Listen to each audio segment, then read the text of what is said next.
మెడ్సీ IVF ఉచిత సంతాన సాఫల్య చికిత్స శిబిరం ఏప్రిల్ 15 నుండి మే 15 వరకు. నమస్తే రమ్మగారు. నమస్తే జయ. రమ్మగారు, జనరల్గా ఒక విషయం అండి, ఏంటంటే పెళ్ళిలో ఉన్నటువంటి ఆ నాజుకుతనం పెళ్ళైనాక కొన్ని సంవత్సరాల తర్వాత కనిపించదు. ఆడవాళ్ళలో అయితే అసలు చాలా తక్కువగా ఉంటుంది. మగవారు కొంత మెయింటైన్ చేస్తే ఓకే. పెళ్ళయ్యి పిల్లలు పుట్టాక పెళ్ళిలో ఉన్నంత సౌందర్యం కనిపించకపోతుంది. దాన్ని ఎలా అంటే ఒకరినొకరు దెప్పిపొడుచుకోవటం, పెద్ద పెద్ద ఇష్యూలు చేసుకోవటం, సూటిపోటి మాటలు అనటం, కొన్ని ఫ్యామిలీస్లో అయితే ఇవి ఇష్యూలకి దారితీసి ఒకరినొకరు వదిలేసే స్థాయికి కూడా వెళ్ళిపోతూ ఉంటారు కొంతమంది. కానీ అది ఎలా కంటిన్యూ చేయలేకపోతాం కదా రమ్మగారు, ముఖ్యంగా ఆడవాళ్ళమైతే. అంటే పెళ్లిలో ఉన్నట్టుగానే సనగా నాజుగ్గా గట్టిగా ఏదైనా పలచగా అలాగా డెలివరీలు అయ్యాక కొంతకాలం గడిచాక ఓ 10 ఏళ్ళు పోయాక కొంచెం తక్కువ ఉంటుంది. కొద్దిమంది మెయింటైన్ చేయగలుగుతారు, కొంతమంది వాళ్ళ శరీర ధర్మం ప్రకారం అలాగే ఉంటారు. అవును. ఎక్కువ భాగం ఏంటంటే ఇప్పుడు ఈ ప్రెగ్నెన్సీలు, లేట్ ఇష్యూస్ లేదా ఎర్లీ ఇష్యూస్, కొంచెం రెస్ట్ తీసుకోవటాలు, సిజేరియన్ తర్వాత రెస్ట్, తర్వాత పిల్లలు పుట్టాక కొంచెం శ్రద్ధ తగ్గిపోయి ఈ పిల్లల గోల్లో పడి వీళ్ళు మెయింటెనెన్స్ అది సరిగ్గా చేసుకోలేకపోవటాలు, దాంతో బాడీ షేమింగ్కి పాల్పడుతూ ఉంటారు మగవాళ్ళు. ఆడవాళ్ళు కూడా పాల్పడతారు చేయ. ఆడవాళ్ళు చేసేది ఏంటి, ఇప్పుడు ఆడవాళ్ళకి పొద్దొచ్చింది, ఒళ్ళొచ్చి ఏదో వస్తుంది, మగవాళ్ళకి మాత్రం పొట్ట రావా వస్తుంది కదా, బట్టతల తప్పదు, జుట్టు ఊడిపోతుంది కదా, మరి పొద్దొస్తుంది ఎంతో కొంత. 30 దాటేసరికల్లా కొంచెం సుఖంగా హాయిగా సంతోషంగా ఉంటే మెల్లిగా పొద్దొస్తుంది. పెద్దగా మెయింటెనెన్స్ ఫ్రీక్స్ కాదనుకో, ఏదో రకంగా ఉంటారు, క్రమంగా వీళ్ళకి పొద్దొస్తుంది. వీళ్ళకి వస్తాయి. ఏజ్ని అనుసరించి ఆడకైనా మొగకైనా కొంత శరీర ధర్మాలు మారుతాయి, తత్వాలు మార్పు వస్తాయి, వాళ్ళు పాడవుతారు, వీళ్ళు పాడవుతారు. ఇప్పుడు ఈ సౌందర్యాలు చూసి పెళ్లి చేసుకున్న వాళ్ళ వ్యవహారాలు ఏమో మనం చెప్పలేకపోతాం. మామూలుగా ఏదో కంపానియన్షిప్ ఎట్లా కొట్లా చూసుకుని పెళ్ళిళ్ళు చేసుకుంటాం. కాలక్రమాన్ని ఇలాగే అవుతుంది. ఈ కలిసి ఉండటం అనేది అలవాటు అయిపోతుంది కాబట్టి ఆ అలవాటు ప్రకారం కలిసి కాపురాలు చేసేసుకుంటాం, పిల్లల్ని బెక్కనేస్తారు, పెంచేసుకుంటాం, ముందుకు తీసుకెళ్తూ ఉంటాం. కానీ ఉండుండి బాడీ షేమింగ్కి పాల్పడతారు. అది ఎప్పుడవుతుంది, ఆ భార్యకి ఫ్రెండో వాళ్ళ కజినో వీళ్ళ ఏజ్ వాళ్ళు ఎవరో నాజుగ్గా మహాసౌందర్యవతి ఒక ఆవిడ కనపడంగానే ఆవిడ బాగుంది ఈవిడ బాగులేదు లాంటివి వస్తాయి. ఆ పిల్లలు పుట్టాక ఏం మెయింటైన్ చేస్తావు నీవిడంటే ఆవిడకి మాత్రం పుట్టలేదు, ఆ పిల్లలు ఆవిడ బాగుందిగా అనిపిస్తుంది. ఇప్పుడు అదే ఈవిడ కూడా ఇతని ఫ్రెండ్నో క్లాస్మేట్నో వాళ్ళ భావనో ఎవరినో చూపించి వాళ్ళు భలే సన్నగా ఉన్నారు, వాళ్ళకి జుట్టు ఉంది నీకు లేదు అంటే ఎంత హర్ట్ అయిపోతారు. అదంతా హర్టింగ్గానే ఉంటుంది కదా. ఇలా ఉంటాయి మనుషుల తత్వాలు. ఏంటంటే ఏదైనా చూసినప్పుడు వాళ్ళు బాగున్నారనుకోవాలి కానీ నువ్వు అలా ఎందుకు లేవు లాంటి ప్రశ్నలు వేయకూడదు. చాలా ఈగో హర్ట్ అయిపోతుంది చేయాలి. అసలు ఎంత ముళ్ళులాగా లోపల ఉంటుందంటే అది పోనే పోదు, మనశ్శల్యం పోదు, కష్టంగా ఉంటుంది. కాదు పొట్టి లావు అట్లానే పిలిచేస్తూ ఉంటారు, పిలుస్తారు. లడ్డు లడ్డు లడ్డు గుండూసు బోండూసు అలాంటివే పిలుపులు కనిపిస్తుంటాయి. లడ్డు బడ్డు ఇవే పిలుపులు. వాళ్ళు హట్ అవుతారు అని ఆలోచించలేకపోతారు. నలుగురిలో కూడా అలాగే గుండూసు బోండూసు అంటే వాళ్ళకి కష్టంగా ఉంటుంది కదా, మరి ఏం చేస్తారు, భలే బాధగా ఉంటుంది. దానికి ఏం చేయలేదు. కాదు రమ్మగారు, ప్రతి సంవత్సరం పెరిగే వయసు కదా, ఎవరికైనా మీకైనా నాకైనా ఎవరికైనా వయసు పెరుగుతుంది కానీ వెనక్కి వెళ్ళాం కదా, ముందుకే కదా పోతూ ఉంటాము. అలానే ఉండటానికి మనం ఏమన్నా అమృతం తాగామా?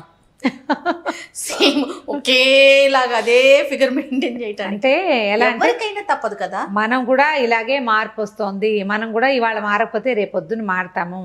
ఒకళ్ళ మనసు ఒకళ్ళు మనసు ఎరిగి ఉండాలి కానీ శరీరం ఏముంది, మార్పు చెందే వ్యవహారం అది. మారంది ఏమిటి, ఒకళ్ళ మీద ఒకళ్ళకు ఉండేటువంటి ఆపేక్ష, ఫ్రెండ్షిప్, మనసులు మారవు పెద్దగా, మిగిలిన మారుతూ ఉంటాయి. కాలక్రమంలో శరీర ధర్మాలు మారిపోతాయి కదా. ఈ ఆలోచనతోటి పనిచేయాలి జయ. నువ్వు ఇలా మంచి టాపిక్ తీసావు, దీని మీద నాకు ఒక భలే సరదా కథ గుర్తొస్తుంది, బాగుంటుంది కథ. ఆడే దెయ్యం పాడే దెయ్యం. బాగుందండి. బాగుంది కదా. ఒక ఊళ్ళోనట ఒక నిత్యానందం, ఓ చిదంబరం అని ఇద్దరు ఉన్నారు. నిత్యానందానికి కళ్ళు లేవు, చిదంబరానికి చెవులు లేవు, అతను చెమిటివాడు. వీళ్ళిద్దరూ ఏదో భిక్షాటం చేసి సంసారాలు పోషించుకునేవాళ్ళు. వీడికి పుట్టు చెముడు ఏం వినపడదు, అతను గుడ్డి. పెళ్ళిళ్ళు అయినా, భార్యలు ఉన్నారు, ఇళ్ళే విధంగా భిక్షాటం చేసే వాళ్ళ ఇల్లు ఎలా నడుస్తాయో అలాగే వాళ్ళ ఇళ్ళు నడిచిపోతున్నాయి. వీళ్ళిద్దరూ కలిసి తిరిగేవాళ్ళు. కలిసి దేవాలయాల దగ్గర అక్కడ ఎక్కడ చోట ఒక దుప్పటి పరుచుకొని కూర్చొని ఒక 10 రూపాయలు వస్తే కొబ్బరి చిప్పలు, అరటిపళ్ళు దొరికితే వాటితోటి జీవితం ముందుకు తీసుకుపోయేవాళ్ళు. అయితే ఒకనాడు ఏమైంది, వీళ్ళు ఏమనుకున్నారు, మన ఊళ్ళో దేవాలయం దగ్గర డబ్బులు పడట్లేదు, పక్క ఊళ్ళో దేవాలయానికి వెళ్దాం అనుకున్నారు. వీళ్ళిద్దరూ నడుచుకుంటూ వెళ్తారు. ఈ గుడ్డెతను ఇతనికి సాయం కావాలి. ఈ చెవిటి పాడైనా అప్పుడు ఈ వెహికల్స్ పాడు ఏమున్నాయి, ఏవో ఎడ్ల పళ్ళు అవి కంటికి కనపడతాయి కదా, పిలిచినా పిలవకపోయినా ఇతనికి వినిపిస్తాయి. వెనకాల వచ్చే శబ్దాలు కళ్ళు లేని అతనికి వినిపిస్తుంటాయి కదా. ఈ అంధుడును ఈ బధిరుడు ఇద్దరు కలిసి వెళ్ళడం మొదలుపెట్టారు. ఎక్కడికో వెళ్ళారు. వెళ్తుంటే ఏమైంది, ఆ దేవాలయానికి ఇంకా దూరంలో ఉండగానే వీళ్ళు ఒక అడవిలోంచి దాటుకుంటూ వెళ్ళాలి. ఎవరో ఇద్దరు మనుషుల్లాగా కనపడ్డారు. మనుషులు కాదు, వాళ్ళు కనపడ్డారు మొత్తానికి. ఒకడేమో తెగ పాడేస్తాడు. ఎంత కర్ణ కఠోరమైన కంఠస్వరమో చెప్పరాని కంఠస్వరం వాడిది. అక్కడి నుంచి వాడితో ఉన్న ఆడది డ్యాన్స్ చేస్తుంది. ఆ పాటకి తగినట్టుగా అసలు కంటితో చూడలేనంత మహాభయంకర నృత్యం.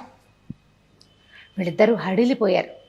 ఏమిటి ఈ మోత ఏమిటని, ఈ కళ్ళు లేని ఆయన ఏమిటి ఇదేదో ఎగిరేస్తుంది, ఇదేం డ్యాన్స్ అనేది ఈ చెవిటి ఆయనకి అర్థం కావట్లే. వీళ్ళిద్దరూ ఒకళ్ళు మాట్లాడుతున్నారు. ఒరే ఆ గుడ్డివాడు అన్నాడు, ఎవర్రా వీళ్ళు, ఏమిట్రా నాయన అని గుడ్డెత్తని అడిగాడు.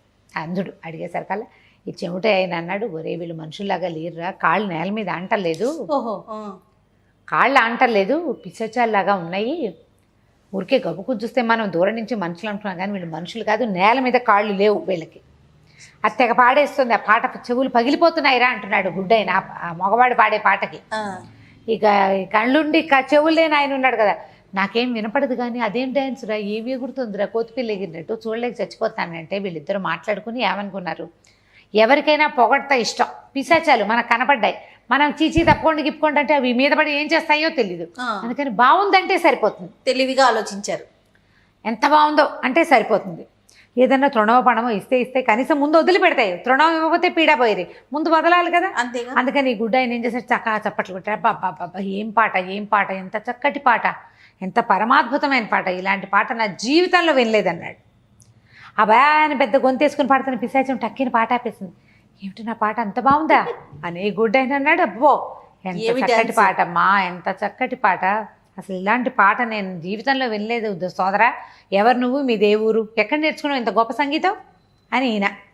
ఇక కళ్ళుండి చెవులు లేని ఆయన ఉన్నాడు కదా, శబాష్ అన్నాడు, ఎంత బాగా డ్యాన్స్ చేస్తావు అమ్మా, నాట్య మయూరివి నువ్వు, నీలాంటి మయూరిని నా జీవితంలో చూడలేదన్నాడు. తిరుగులేదు అనేసరికల్లా బాగానే ఉంది. ఇవి రెండు పిశాచాలు మొహాలు చూసుకున్నాయి. కానీ దానికి తట్టింది ఈ పిశాచానికి. ఏం నేను పాట పాడుతుంటే ఒకడే చప్పట్లు కొట్టి నా పాట బాగుందంటాడు, రెండో వాడికి నా పాట నచ్చలేదా, ఒకడే బాగుందన్నాడంటే రెండో వాడికి నచ్చలేదని కదా అని వాడికి ఆ పిశాచానికి డౌట్ వచ్చింది. మగ పిశాచానికి. ఆడపిశాచికి ఏం డౌట్ వచ్చింది, వీడు ఒకడే చప్పట్లు కడుతున్నాడు, వీడేమో పాట బాగుందంటాడు, అంటే నా ఆట నీకు నచ్చలేదా అని రెండోది అడిగింది. అడిగేసరికి వీళ్ళిద్దరు చెప్పుకున్నారు, ఏం చేస్తావమ్మా, పుట్టు గుడ్డి వాడు, పాపం వాడి కళ్ళు కనపడవు, అందుకని నీ డ్యాన్స్ని వాడు చూడలేదన్నాడు.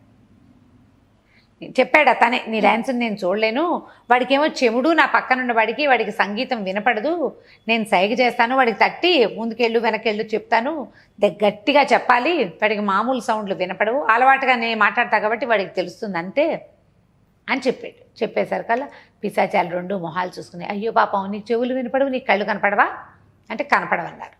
అనేసరికి ఇలా రా నా దగ్గరికి రాని ఏం చేసింది, ఆ డ్యాన్స్ పిశాచం ఉఫ్ అని గాలి, ఒక చల్లటి మంచు లాంటి గాలిని వీడి కళ్ళ మీదకి వాడి చెవుల్లోకి ఊదింది. చిత్రంగా వీడికి కళ్ళు వచ్చేసాయి, వాడికి చెవులు వచ్చేసాయి.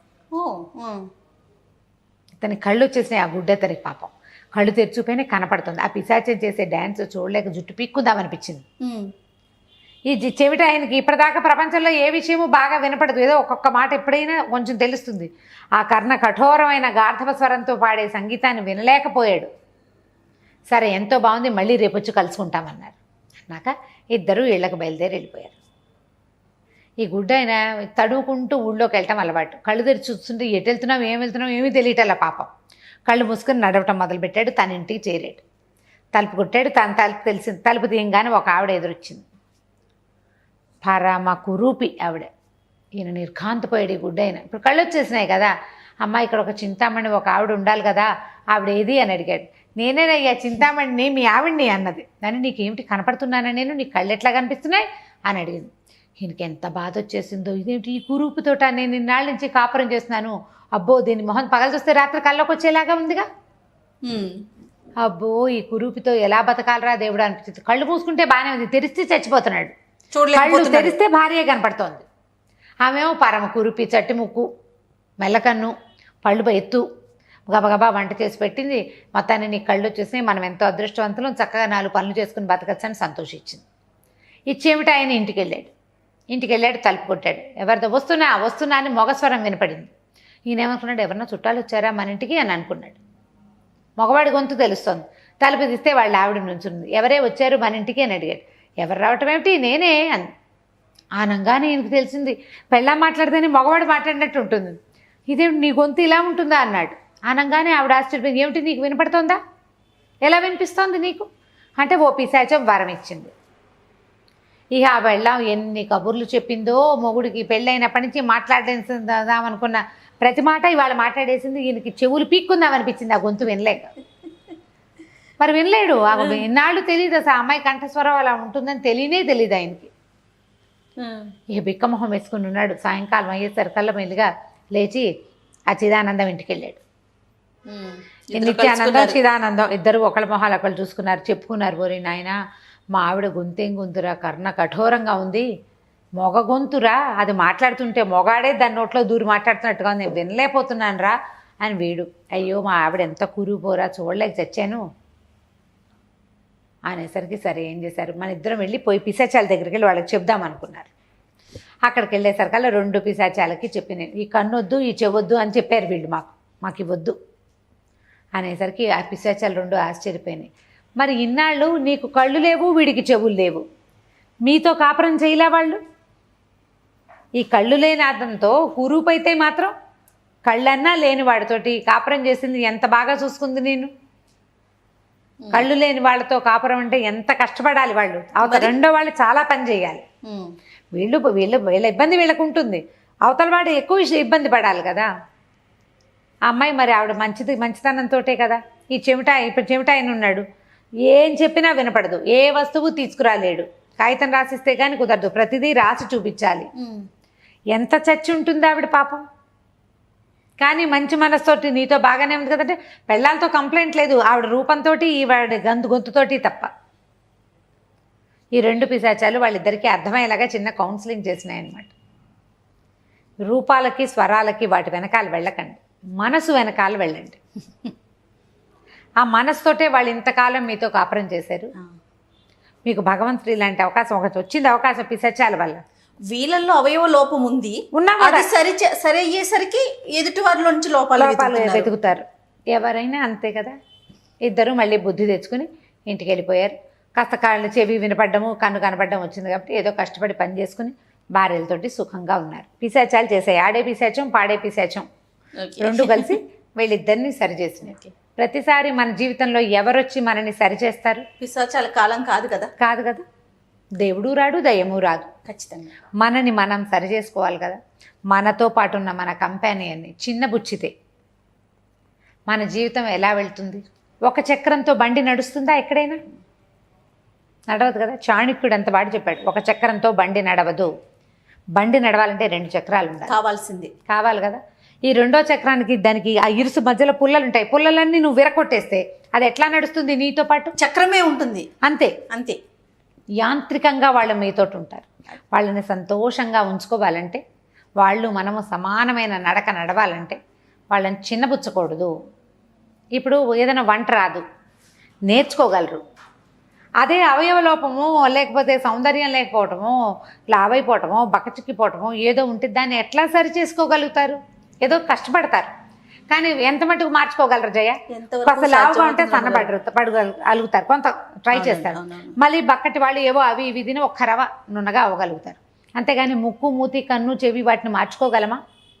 మన వల్ల అవుతుందా? మరి ఒకవేళ మార్చినా మనం అనుకున్నట్టుగా మారుతుందా? అది పుట్టుకరీత్యా వచ్చిన ఎలా మార్చుకోగలుగుతాం? ఎలా మారుతాయి? జుట్టు లేదు, పలసగా ఉంది, లేకపోతే జడ పొడుగ్గా లేదని సరే మార్చుకుంటాం, ఏదో చేసుకొని మార్చుకోగలుగుతాం. ఎన్ని రోజులు ఉంటుంది? అది ఎన్నాళ్ళు ఉంటుంది? వయసు పెరిగే కొద్ది మార్పు వస్తుంది కదా. కాబట్టి వ్యక్తులని చూడాలి, చర్మంపై రంగు కాదు, తోలు కింద ఉన్న మనసును చూడాలి. అది సరిగా లేకపోతే అది వేరే కథ. కానీ బాడీ షేమింగ్కి మాత్రం పాల్పడకూడదు. అమ్మాయిలైనా అబ్బాయిలైనా కూడా. మీరు వివాహం చేసుకుని కొంతకాలం కలిసి ఉన్న తర్వాత జీవిత రథాన్ని అదే విధంగా ముందుకు తీసుకెళ్లే ప్రయత్నం చేయాలి. కానీ ఈ ఒకళ్ళనొకళ్ళు అనుకుని ఎవరి ముందైనా చిన్నబుచ్చుకుని ఆ లోపల ఘాసిగా నొప్పి కలిగించేలాంటి మాటలు ఉంటే మానేస్తే జీవితం బాగుంటుంది. ప్రయత్నం చేసి చూడండి. తప్పకుండా. నమస్తే రమ్మగారు. నమస్తే చేయండి.